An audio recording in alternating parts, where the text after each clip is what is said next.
وأحسن منك لم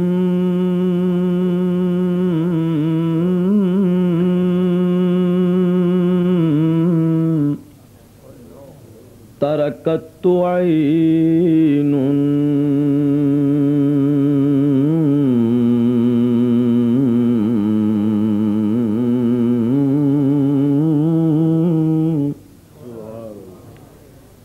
وأحسن منك لم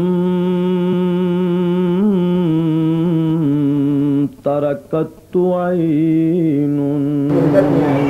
جس میں کوئی اچھا اس کو آپ 30,000 پڑھ لو، اس کو آپ 20,000 پڑھ لو، اس کو 19 پڑھ لو، اس کو 12 پڑھ لو، جتنی چاہے تعداد میں پڑھ لو، واحد وظیفہ ہے جس کی رجت نہیں آتی،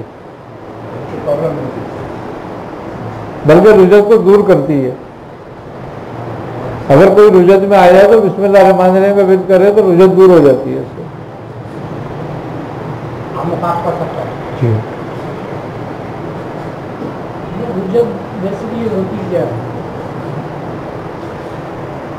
رجت بیسکلی ہے راجے سے. راجے کے معنی پلٹ جا، پلٹ جانا. ویسے اگر دیکھا جائے تو اسما اور آیات قرآن پاک کی رجت اتنی آسانی سے نہیں ہوتی. اگر اس کو قواعد اور ضوابط کے مطابق صحیح طریقے سے پڑھا جائے اور جائز مقاصد کے لیے پڑھا جائے تو اس سے رجت نہیں آتی کبھی بھی. رجت کا آنے کا مقصد بھی یہ ہوتا ہے کہ ہم جب کسی آیات یا اسما کو اپنے نفس کے اطمینان کے لیے پڑھتے ہیں،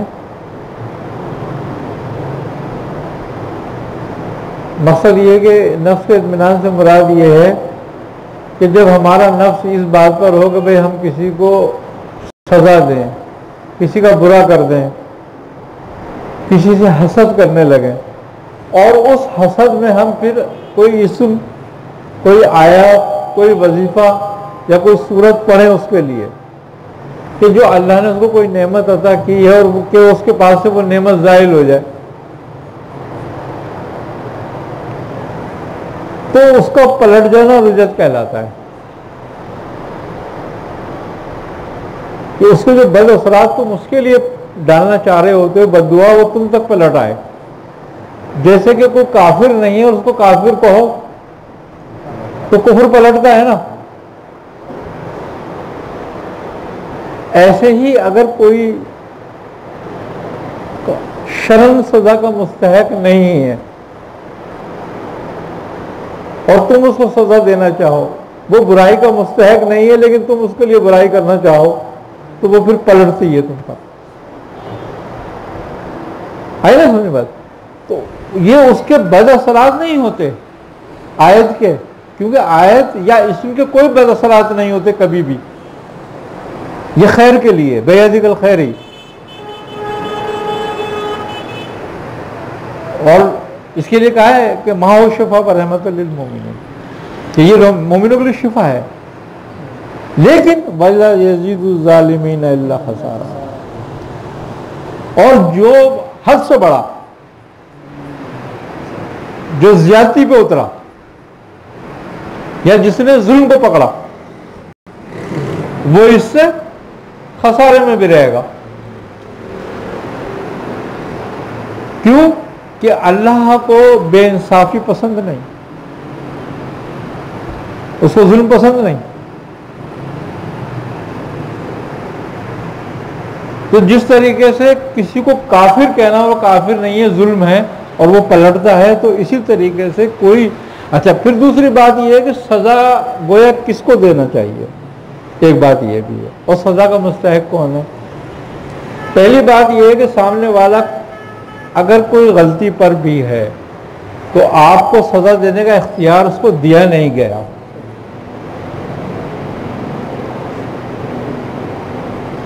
اگر اس طریقے سے ہر آدمی ایک دوسرے کو سزا دینے کے لیے بیٹھ جائے تو پورا معاشرہ تو برباد ہو جائے گا، کیونکہ ہر آدمی کی نظر میں ہر آدمی جو مجرم ہے.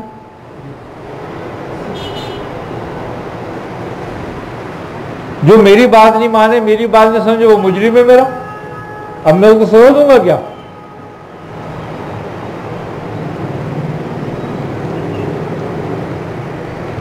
حضرت مجدد علف ثانی رحمۃ اللہ علیہ نے اپنی ایک مرید کو خلافت اور اجازت دی اور اس کو کہا کہ جاؤ اب لوگوں کی خدمت کرو اور لوگوں کی رہنمائی کرو.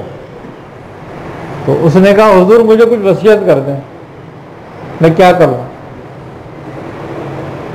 آپ نے فرمایا وصیت یہ ہے، تمہیں نصیحت ہے، نصیحت یہ ہے. اس نے نصیحت کے لیے عرض کری تو آپ نے فرمایا کہ نصیحت یہ ہے کہ خدا اور رسول نہ بننا، باقی سب کچھ بننا. اس نے کہا حضور خدا اور رسول تو کوئی بھی نہیں بنتا. آپ نے فرمایا کہ سب چاہتے ہیں یہی بننا ہے. اس نے کہا میری سمجھ میں بات نہیں آئی، آپ کی نصیحت تھوڑی سی وضاحت کے ساتھ آپ کر دیں تو زیادہ بہتر ہے. تو آپ نے فرمایا کہ دیکھو جب تم کسی کام کا ارادہ کرو اور تم اس میں کامیاب ہو جاؤ تو خدا کا شکر ادا کرنا، اور جب تم کسی کام کا ارادہ کرو اور اس میں کامیاب نہ ہو پاؤ تو پھر استغفار کرنا، اس پہ ملال نہ کرنا، شکوہ نہ کرنا، یہ مت سمجھنا یہ کیوں نہیں ہوا، کیونکہ ہر کام خدا کر سکتا ہے، بندہ نہیں. اور ہر کام خدا سے ہو سکتا ہے، بندوں سے نہیں.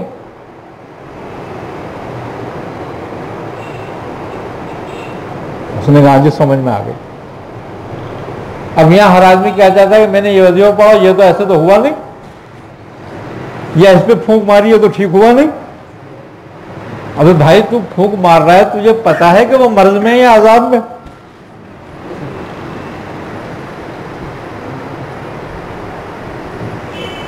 بس لیکن کیا ہے یہ اس کا مطلب وظیفہ کام کا نہیں ہے؟ کوئی دوسرا وظیفہ ڈھونڈو. اب تو سارے وظیفے ڈھونڈ لے، کلام کس کا ہے؟ کلام اسی کا ہے، سارے نام سارے اسی کے ہیں. اب تو کس کا نام ڈھونڈے گا؟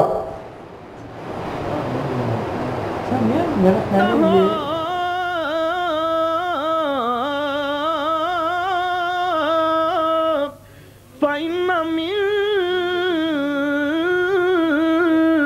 جودك الدنيا وذلتها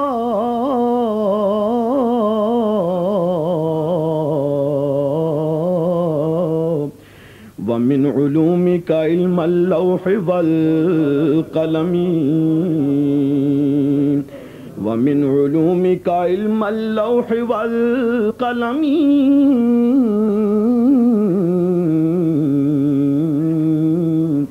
ومن علومك علم اللوح والقلم ما إن مدحت محمدا